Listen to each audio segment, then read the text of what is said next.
Jumpa lagi dengan saya, Willy The Rooms, tetap di The Sinners Channel.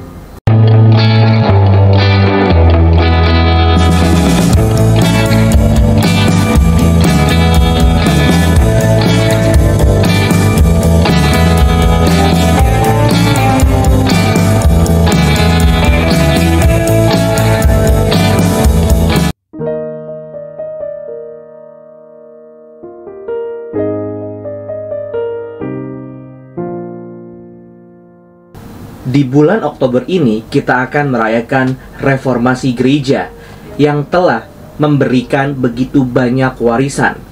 Tetapi sangat sedikit orang Kristen yang mengenal dan menghargainya. Di dalam video ini saya akan mengeksplorasi salah satu warisan penting dari reformasi gereja, yakni prolegomena teologi yang muncul dan berkembang di dalam gereja Protestan pada zaman tersebut. Secara spesifik, prolegomena teologi reform. Kita akan mempelajari perkembangan prolegomena teologi pada zaman gereja mula-mula sampai pada abad pertengahan. Kemudian, melihat beberapa kekhasan dari prolegomena teologi reform ketika dibandingkan dengan berbagai prolegomena teologi pada zaman sebelumnya.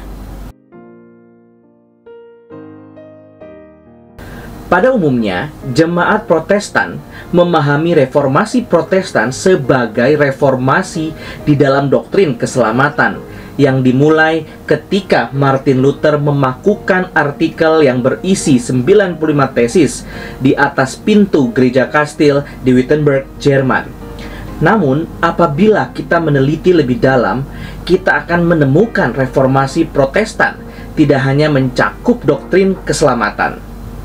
Reformasi Protestan merupakan reformasi di dalam banyak aspek gereja, termasuk pengertian akan pemerintahan gereja, doktrin sakramen, mariologi, dan lain-lain. Salah satu reformasi yang mendasar di dalam seluruh reformasi Protestan ialah reformasi prolegomena teologi. Kata prolegomena sendiri diartikan oleh KBBI tahun 2016 sebagai kata pengantar yang memberikan uraian mengenai tulisan atau karangan ilmiah. Sehingga prolegomena teologi dapat diartikan sebagai pengantar dari suatu studi teologia. Pada umumnya, di dalam pembelajaran prolegomena teologi, kita akan berhadapan dengan berbagai isu di dalam metode teologi, yakni natur dari studi teologi, tujuan dari studi teologi, serta dari sumber dalam membangun teologi. Dalam hal ini, prolegomena teologi menjadi aspek penting di dalam studi teologi, karena metode yang digunakan akan menjadi dasar dan memberikan arah kepada pembentukan suatu teologi. Seperti layaknya kota Roma, tidak dibangun dalam semalam. Perbedaan doktrin antara gereja Roma Katolik dan para reformator pada zaman reformasi tidak terjadi dalam waktu yang singkat. Terdapat suatu proses pembentukan metode teologi yang akhirnya membawa pengajaran gereja Roma Katolik tidak lagi memberi segala kemuliaan bagi Tuhan. Kita akan mempelajari proses ini dari pemikiran beberapa bapak-bapak gereja dan para teolog abad pertengahan.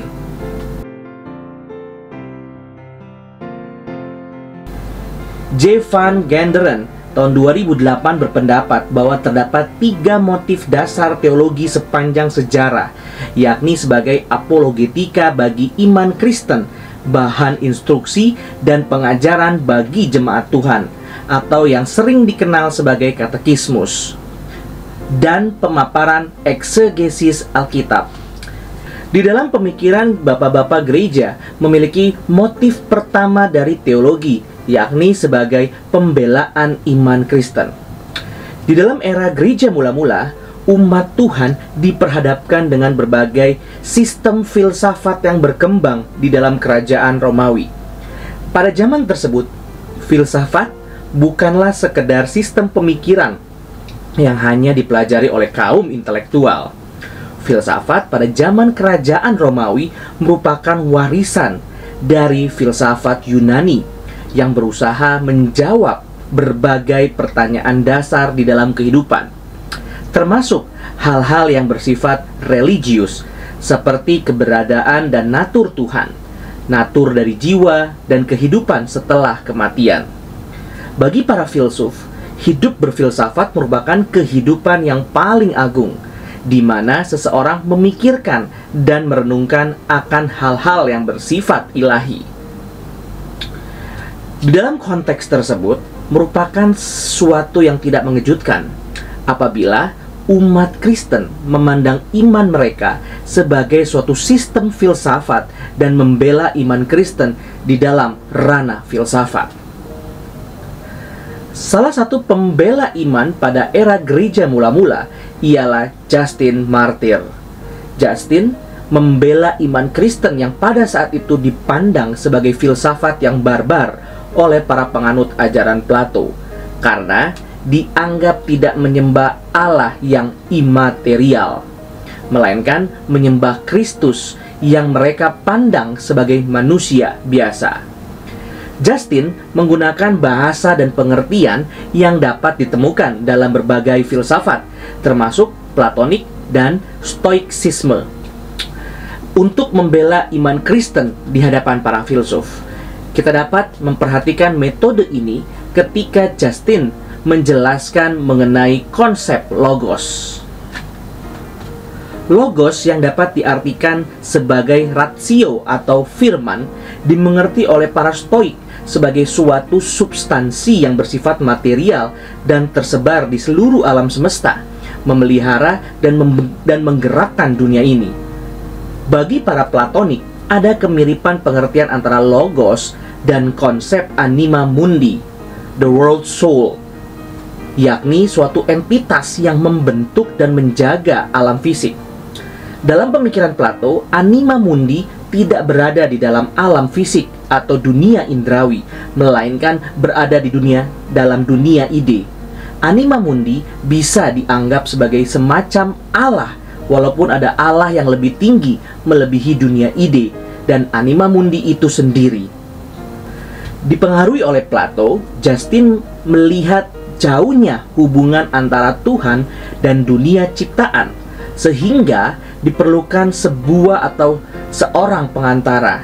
Hanya melalui pengantara, Tuhan dapat bekerja di dalam dunia ciptaan, dan pengantara tersebut ialah Logos. Melalui Logos, Tuhan menciptakan dunia dan memberikan inspirasi bagi para nabi. Bahkan melalui Logos, Tuhan memberikan benih rasio Tuhan bagi para filsuf sekuler, meskipun secara natur pengertian mereka tidak sempurna. Hanya umat Kristen yang memiliki logos sepenuhnya. Justin mengidentifikasikan logos ini sebagai Yesus Kristus. Sehingga pembelaan Justin dapat dimengerti sebagai interpretasi ulang dari pandangan Platonik mengenai Allah yang lebih tinggi dan anima mundi atau logos yang lebih rendah, dengan konklusi yang mengarah kepada Kristus. Prolegomena teologi pada era gereja mula-mula tidak hanya diwakili oleh metode teologi yang dipakai oleh Justin Martyr. Tokoh penting lainnya adalah Tertullian. Apabila Justin melihat kemungkinan untuk menjadikan filsafat sekuler sebagai sekutu dari iman Kristen, Tertullian melihat dengan sebaliknya. Dalam melawan para bidat, Tertullian memandang filsafat sebagai musuh dari iman yang mempengaruhi semua bidat. Tertullian berpendapat bahwa tidak ada tempat bagi kebijaksanaan dunia di dalam gereja, dan ratio manusia tidak dapat dijadikan sebagai sumber bagi teologi. Meskipun Tertullian menggunakan Alkitab di dalam pembelaan imannya, beberapa akademisi seperti Hills berpendapat bahwa otoritas tertinggi dalam teologi bagi Tertullian ialah tradisi gereja yang diwariskan dari para rasul. Mengapa? Karena menurut Tertullian, para bidat pun dapat menggunakan Alkitab ketika membela pengajaran mereka. Karena itu, segala doktrin harus dibandingkan dengan patokan iman, regula fidei, atau rule of faith, yakni pengakuan iman para rasul yang menerima amanat dan otoritas dari Kristus dan diwariskan kepada gereja yang mereka dirikan. Pengakuan iman para rasul yang ia maksud adalah pengakuan yang hanya mengandung apa yang telah diajarkan oleh Alkitab dan tidak ada unsur yang berasal dari luar Alkitab. Bagi Tertullian, pengakuan iman sejati yang didasarkan hanya oleh Alkitab yang dapat menjadi patokan iman atau otoritas tertinggi di dalam teologi. Perbedaan metode teologi antara Justin Martyr dan Tertullian memberikan kita gambaran situasi yang dihadapi gereja mula-mula dalam konteks prolegomena teologi. Terdapat banyak pertanyaan kompleks mengenai metode teologi yang belum terselesaikan pada zaman itu. Di antaranya, terdapat dua pertanyaan yang mendasar. Yang pertama, apakah hubungan antara iman Kristen dan filsafat? Yang kedua, apakah yang menjadi sumber dari teologi?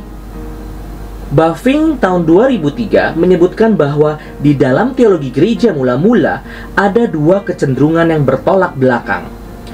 Pada satu sisi, Tertullian beserta Cyprian, Lactantius, dan Irenaeus dengan keras melawan filsafat sekuler dan bersumbangsi bagi kekristenan dalam membentuk suatu ilmu teologi yang bersifat independen dari sistem filsafat yang lainnya. Sedangkan para teolog dari Alexandria diwakili oleh Clement dan Origen meneruskan usaha Justin Martyr dengan menggunakan filsafat Yunani di dalam membentuk teologi. Dua kecenderungan ini akan kembali muncul di dalam perkembangan prolegomena teologi pada abad pertengahan.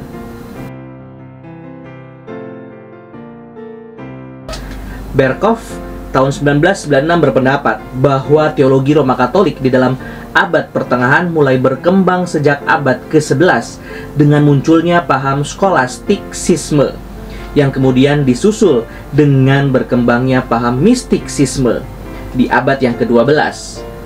Pada akhirnya, skolastiksisme berkembang dengan drastis pada abad ke-13 dan mencapai puncak kejayaan melalui karya Thomas Aquinas.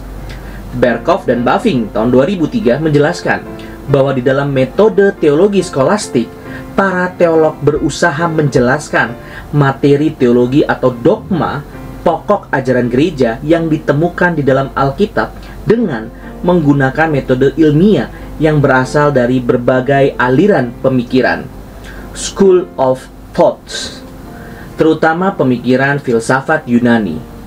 Di sini kita dapat memperhatikan bahwa teologi skolastik mengikuti prinsip di dalam filsafat sekuler.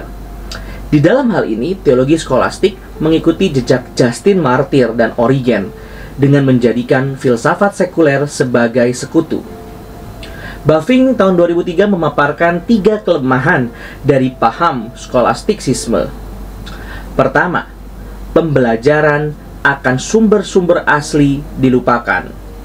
Para teolog skolastik mendapatkan materi-materi teologi di dalam Alkitab dan tradisi gereja, lalu menerimanya dengan iman seperti layaknya seorang anak kecil, tanpa berpikir dengan kritis. Namun oleh karena bahasa Ibrani dan Yunani tidak digunakan pada zaman tersebut, pembelajaran Alkitab secara tata bahasa dan konteks sejarah hampir tidak dikerjakan, sehingga secara utama materi teologi diambil dari pemikiran bapak-bapak gereja. Kedua, metode skolastiksisme bergantung kepada pemikiran Aristotle di dalam mengolah materi teologi secara dialektik dan sistematik.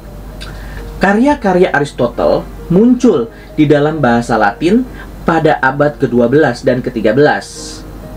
Para teolog tidak hanya menemukan metode dialektika, namun juga berbagai pertanyaan dan jawaban filosofis, seperti hubungan antara iman dan rasio, teologi, dan filsafat, dan sebagainya.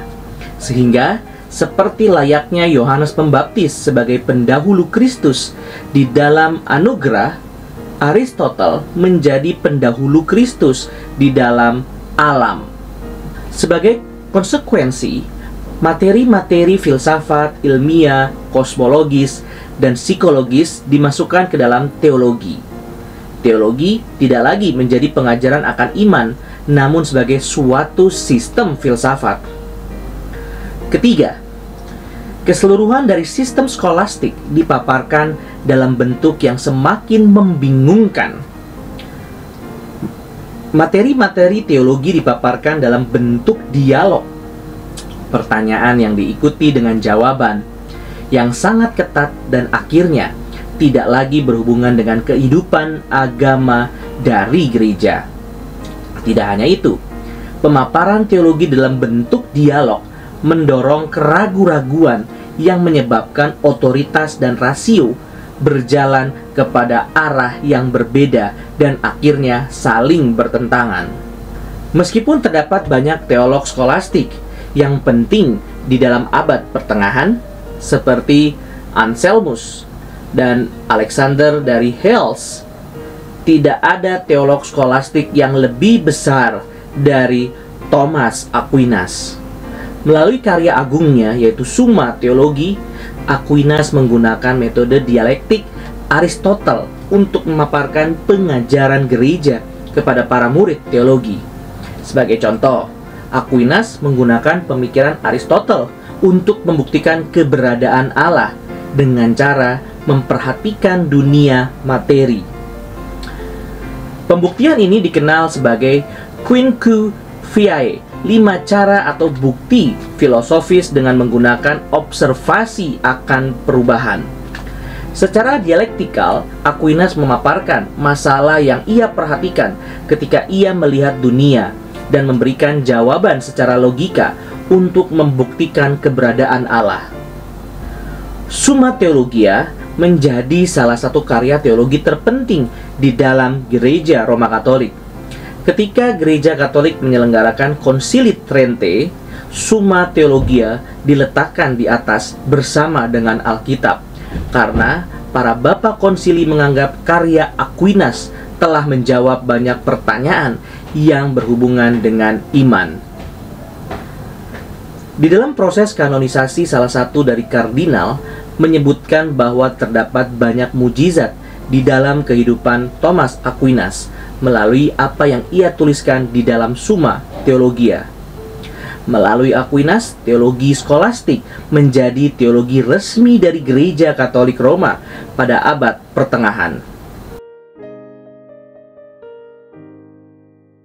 Setelah mempelajari perkembangan prolegomena teologi dari era gereja mula-mula sampai pada zaman abad pertengahan, pada bagian ini kita akan melihat kekhasan dari prolegomena teologi reform ketika dibandingkan dengan prolegomena teologi pada abad sebelumnya. Secara motif dasar, prolegomena teologi reform mencakup ketiga motif yang dijelaskan oleh Van Genderen. Kita akan memakai institutio dari John Calvin sebagai contoh yang mewakili teologi reform pada umumnya. Melalui bagian pembukaan institutio edisi pertama di dalam bahasa Latin, Calvin menulis karyanya sebagai pembelaan iman bagi umat Protestan di Prancis kepada Raja Francis pertama. Institutio juga merupakan suatu pengajaran akan iman Kristen bagi umat Protestan. Buku keempat dari Institutio yang berisi pengajaran akan kehidupan Kristen dan gereja merupakan buku yang paling panjang di antara 4 buku di dalam Institutio. Hal ini menunjukkan semangatnya dalam menggunakan teologi dalam pengajaran gereja. Dan yang menjadi kekhasan dari prolegomena teologi reform, Institutio merupakan suatu pemaparan akan pengajaran Alkitab berdasarkan eksegesis yang kuat. Prinsip sola scriptura, hanya Alkitab, yang menjadi otoritas tertinggi, dan tota scriptura, bersumber dari keseluruhan Alkitab, menjadi 2 prinsip penting di dalam metode teologi reform. Para teolog reform menjadikan keseluruhan Alkitab sebagai sumber teologi yang terutama dan paling tinggi. Bahkan, dikarenakan oleh prinsip dasar sola scriptura, Alkitab tidak hanya menjadi sumber, metode teologi pun harus didasarkan pada Alkitab. Hanya Alkitab yang dapat menginterpretasikan Alkitab itu sendiri. Tetapi, hal ini tidak berarti Prolegomena Reform tidak mengambil tradisi dan pengajaran historis gereja sebagai materi teologi. Di dalam Institutio, Calvin mengutip pengajaran Agustinus dan bapak-bapak gereja lainnya untuk menjelaskan pengajaran Kristen yang benar dan membantah pengajaran gereja Katolik Roma. Namun, pada saat yang sama, Calvin meletakkan pengajaran bapak-bapak gereja di bawah otoritas Alkitab dan menolak pengajaran-pengajaran yang tidak sesuai dengan Alkitab. Metode yang sama digunakan ketika para teolog Reform berhadapan dengan filsafat dan ilmu pengetahuan sekuler. Sehingga teologi Reform menjadi teologi yang berada di dalam dunia, berinteraksi dengan kebijaksanaan dunia, namun tetapi tunduk di bawah otoritas Alkitab. Prolegomena Reform mengarahkan umat Kristen kepada teologi yang memiliki dasar kuat bagi kehidupan sebagai jemaat Allah. Di dalam Institutio, Calvin mengartikan kesalehan sebagai penghormatan yang digabungkan dengan cinta kasih kepada Allah dan disebabkan oleh pengetahuan akan anugerahnya. Teologi seperti ini akan mendorong kita memiliki rasa hormat kepada Allah. John Murray mengatakan bahwa teologi harus dibentuk di dalam suatu kehangatan dan semangat akan ketaatan kepada Tuhan.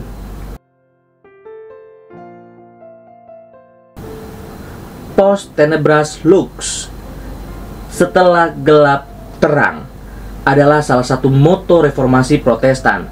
Seluruh perjuangan mereka adalah untuk membawa terang Allah ke tengah dunia yang gelap ini. Moto ini muncul di dalam konteks abad pertengahan, dikatakan sebagai abad kegelapan. Suatu abad di mana banyak orang Kristen buta akan kebenaran. Bukan hanya orang awam, tetapi para hamba Tuhan pun tidak dapat mengerti kebenaran yang sejati karena lebih tunduk kepada tradisi dan otoritas gereja yang salah. Melalui usaha dari para reformator, kita bisa melihat terang tersebut akhirnya muncul di dalam teologi, sehingga kebenaran disingkapkan kepada seluruh orang percaya yang rindu belajar firman Tuhan. Semangat ini harus kita teruskan pada zaman ini. Banyak orang yang tidak menyadari ironisnya zaman ini. Kesempatan untuk mempelajari kebenaran terbuka dengan lebar, tetapi banyak orang Kristen yang masih buta akan kebenaran dan hidup dalam abad kegelapan mereka sendiri. Jikalau pada abad pertengahan, kegelapan ini muncul karena terbatasnya akses untuk mempelajari kebenaran, maka pada zaman ini kita sendiri yang memilih untuk hidup dalam kegelapan. Kita menyesatkan diri kita sendiri dengan membangun kebenaran di dalam metode yang kita bangun sendiri. Semua ini adalah bentuk pemberontakan atau penolakan atas kebenaran yang sejati. Maka, pembelajaran sejarah singkat perkembangan prolegomena teologi ini seharusnya menyadarkan diri kita bahwa membangun prolegomena teologi yang tepat adalah salah satu perwujudan dari kerinduan untuk mengenal Allah yang sejati secara tepat. Sehingga motif kerinduan dan kasih kita kepada Allah adalah motif yang harus ada dalam kita berteologi. Inilah yang akan menjadikan teologi tidak hanya bersifat deskriptif, tetapi juga sebuah semangat untuk membakar diri kita untuk hidup dan berjuang bagi Allah. Inilah semangat reformasi dalam membangun prolegomena teologi yang benar. Soli Deo Gloria. Terima kasih. Tuhan Yesus memberkati.